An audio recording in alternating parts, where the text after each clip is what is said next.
Hello, house lovers, and a very happy Easter, if Easter is in fact your thing. Welcome back to Bon Accord in COVID Central. Unfortunately, things are still pretty hairy, but looking better in Australia, which is great news for all of us.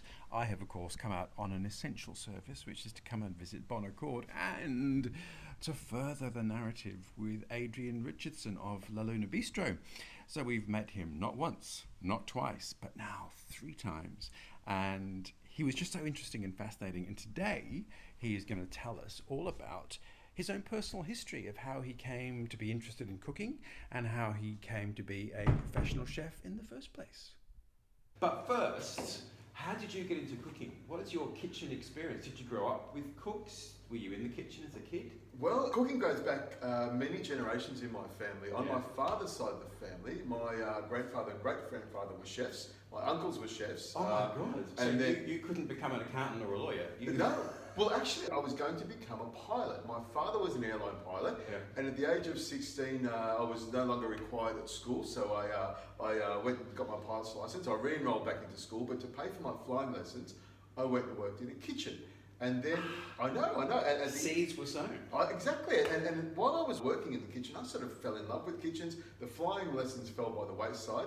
And when I finished my final VCE exam, to the horror of my family, my friends, my teachers, everyone, I took an apprenticeship as a cook. And in those days, it wasn't being... It wasn't not glamorous, no. No. It was the days before super chefdom and TV cooking shows and... You were working with drunk old bastards in the back, screaming and yelling and carrying on, and they were not polite, they were not PC correct, they were just horrible bastards. But I love it, I love the life, so I mean, I fit in quite well. Not that I'm a bastard. I was going to say, you were a very generous and kind chef and employer.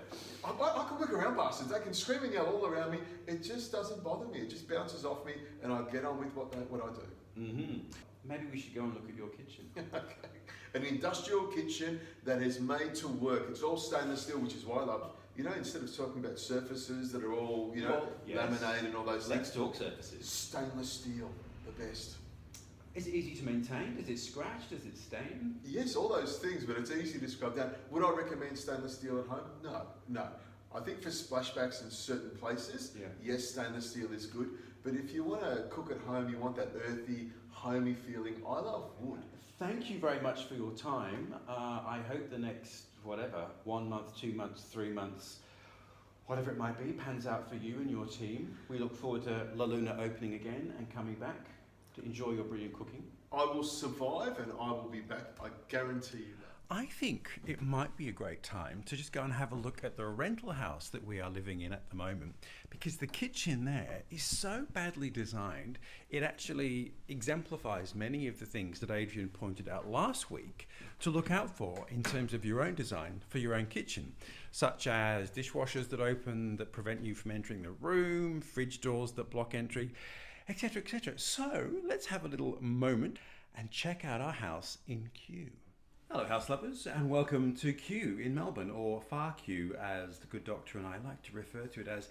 But I thought let's do a little show and tell with our rental kitchen. Why not?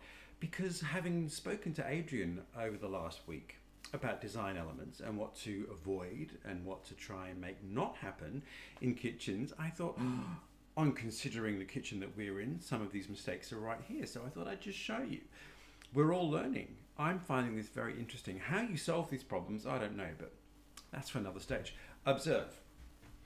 Pantry 1, pantry 2, and you can't open them at the same time because the doors are in the way.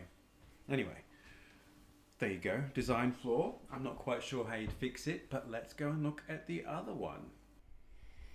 And bête noire number 1, or in fact, is it 2? Dishwasher opens thus, cupboard opens thus, doesn't open. And if this is all the way down, then the bin doesn't open. Do we need a moment with the Thermomix? Needless to say, that is a passion of the good doctor's, not mine. The 18th century Japanese Imari charger on the wall is probably more indicative of my passions. Which leads me to think we might have to do a little show and tell about how to blend styles. Anyway, enough from our badly designed kitchen in Far Kew. There we are. That is the end of our three-part epic with Adrian Richardson of the Luna Bistro. Thank you so much, Adrian, for your time and expertise, insight and knowledge. It's great to have all these things to ponder as we go about designing our own kitchen. So watch this space, and happy Easter, if in fact that is your bag. And next week, let's talk about floors, baby. Let's talk about the lino floors that I found upstairs, which turned out to be quite interesting and fascinating, and all the things that I found lurking beneath. So, house lovers, have a great week. Stay safe, stay healthy, stay apart, stay alone, and all will be well.